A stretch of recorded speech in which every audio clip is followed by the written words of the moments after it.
Hello and welcome to Doing Life Together, episode 38. It is Sonia Eckel, your host, and it's good to see you all. How are you doing? Let's see. Hopefully, I'm live everywhere I need to be live. All right. I'm messing with my Instagram camera just a little bit, so I know it's a little wonky. All right. Well, it's good to see you guys. Episode 38. How many of you my kids, they started saying this word, how was the movie? Meh, meh. I was like, well, I don't have to ask what that means. It pretty much oozes of,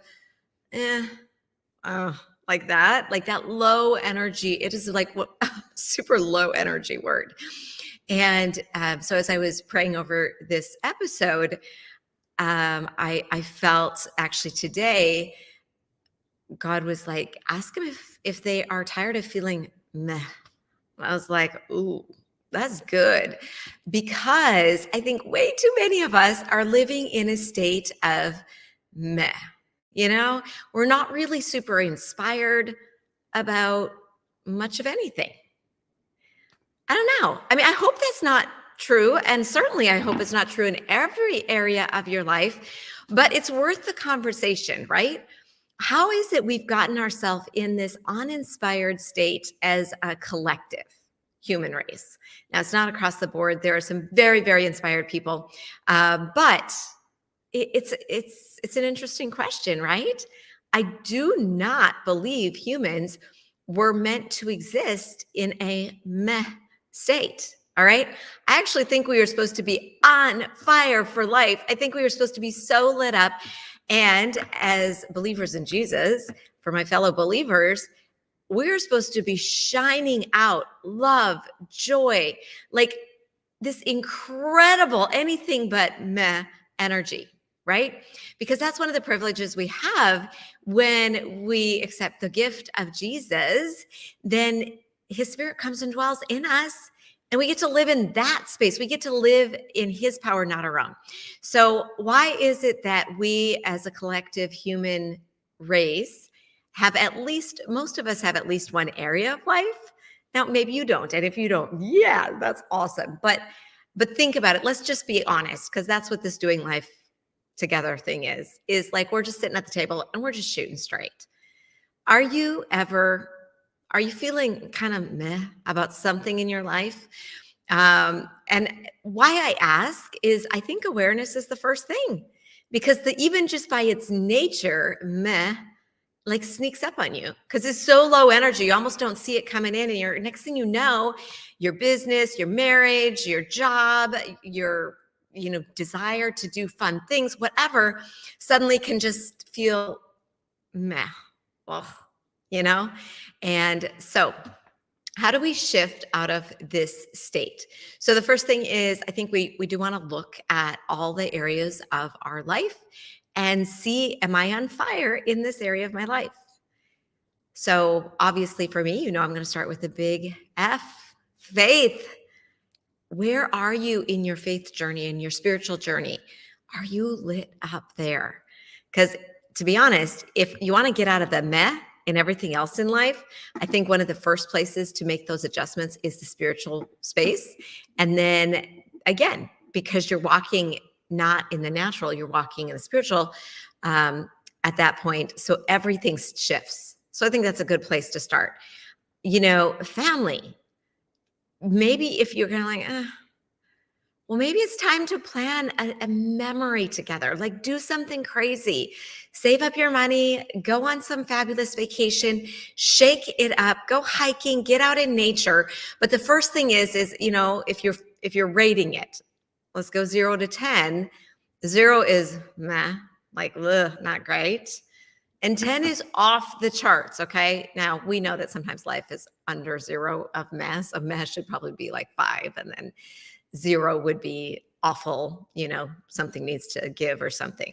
But let's just say 0 is met and 10 is off the charts. Like it is a 10x. It is just an amazing, amazing thing. So I encourage you to rate, like take a sheet of paper and say my faith, 0 to 10. Meh, all the way up to, wow, this is on fire. How about my family relationships? 0 to 10. Where are they at? Um, and then you can get serious, like about each child, if you have children. How is your relationship with your parents? How, like all these things, we don't know how many days we're given on this planet, right? So when we leave, I'm pretty sure that our regrets will not be, I didn't work enough, I didn't spend enough money, whatever. If I were to think that maybe there would be regret, it would probably be around those really super key things in your life. Okay, so faith and family. And then I think that career is a huge piece of our life. For most of us, it consumes a lot of our hours. And so it's really awesome if you're lit up over your career or your income source, whatever it is. So 0 to 10, 0 being meh, and 10 being amazing. What is that career or income vehicle, however you're paying the bills? Are you lit up to a 10? Are you like a 6? You're really, really happy about it? Are you hanging down toward the bottom of the scale? And, then let's look at the bank account. How do you feel about your bank account? Because you know what? I mean, we have to take responsibility. The person who's responsible for what our bank account looks like ultimately is us. Like living in that 100% responsibility state is super powerful, actually, when instead of blaming it on someone else or being a victim and, oh, poor me, and, whatever. I mean, we've all got stories and we can certainly sit in them if we want. But anyway, so how do you feel about the bank account? And, how do you feel about the fun factor in your life? Are you just like seriously on a hamster wheel every day? And when I say fun, maybe it's like grabbing a margarita once a month or something. Like, what does it look like? Some of you are great at having fun. So you're probably like a 10 in this area, right? Okay. So how do you shift from meh to magnificent?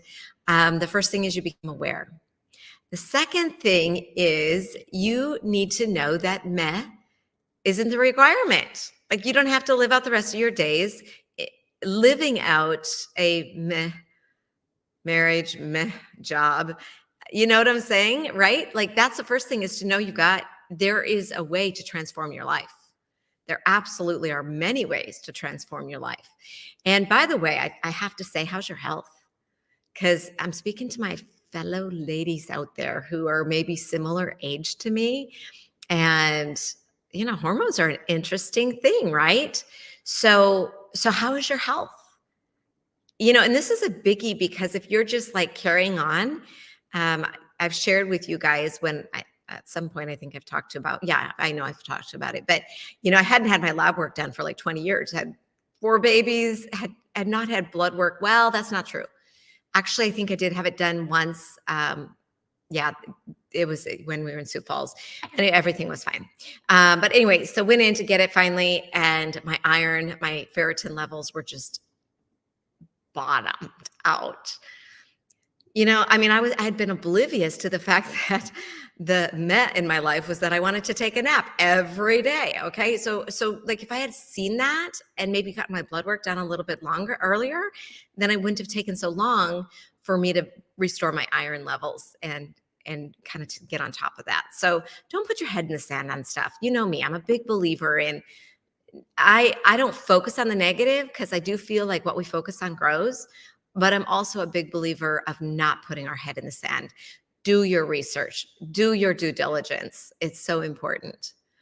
All right. But one thing that I do feel is a missing component for many of us. And even if you were fired up about life and then you're like, what changed? Why am I not fired up anymore? Can I suggest that perhaps you have lost your vision? You've lost connection to your vision.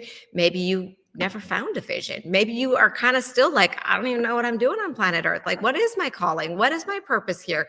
What is my vision? What do I want my life to look like? What we're all really good at, really, really good at, is knowing what we don't want our life to look like. Go out to coffee with a friend, and within a few short, hours, let's be honest, this coffee with a friend is never short. You are going to know what they don't want in their life typically, because that's how most humans function. what they are not happy with their spouse about, what they don't like about their marriage, what their kids are, what they're stressing out about their kids, all the things. Most people know what they don't want their life to look like. I believe very few people take the time to actually figure out what they do want their life to look like. So good to see you all. All right. And I don't know why I'm not seeing comments over here. So I don't know. Anyway, give me a shout. Make sure my comments are working. So tomorrow night, yes. So today's Wednesday, June 12th. And tomorrow I am going to be doing at 7 p.m. Central. I'm going to do a free workshop on vision and helping you find your vision again. Here's what I know. When you get connected with your vision again, the fire comes back. The fire it's been there the whole time. But the Bible, remember the verse that says, without a vision, the people perish. Like, it's kind of important. Or the one, write the vision, make it plain so that those who run can follow it, see it. Vision matters. And so anyway, so I just want to invite you to join me. It's a free workshop. It's actually a workshop because I'm going to actually have you now your camera's not going to be on because I'm going to do Zoom webinar this time. It's my first Zoom webinar. So that means that my camera's on, but yours won't be. So don't worry, you can just pop on if, sometimes it's like, I'm just not in the mood to be on camera. So if that's you, I totally get it. But anyway, so I think, let me see if I have this on YouTube and Facebook. This is the website, or on Instagram, if you just type 235, it should send you the link to sign up for free. 7 p.m. tomorrow. It's free. I really encourage you to come on. Now, because I work with business owners, a lot of direct sellers, entrepreneurs. That's kind of where my passion is. But vision is so much bigger than whether or not you have your own business. Like, I don't care if you're an employee. I don't really care. Vision is just important for our world, honestly. So I invite you tomorrow night. Oh, and let me just say the website too, in case that doesn't work. It's powerofvisionworkshop.com. Powerofvisionworkshop.com. And that should take you there. You can sign up. It's free. And we're going to have a really good time together tomorrow night. Come open and ready to reignite the vision. I believe God has put a calling in each one of us. There is a reason you are on planet Earth. You didn't land here by accident. I am not in the accident camp whatsoever. You actually have a purpose. You have a calling, and you need to be on this workshop with me tomorrow night, okay? Because I am believing that God is going to reveal that and bring that up to the surface. And then once you see the vision, then you can create the plan, and you can, put things in action to bring about that vision. Okay. All right. Well, with that, I am going to wrap it up tonight. Give me a shout in DMs if you have any questions. I think it's 235. Just type that in. It should get you the link. Otherwise, just go to powerofvisionworkshop.com. And I will see you next week. Well, hopefully I see you tomorrow night. Believe me, I really think you should come tomorrow night. So come hang out with me. It'll be super fun. And then I'll see you next week as well. All right. God bless you, my friends. See you soon.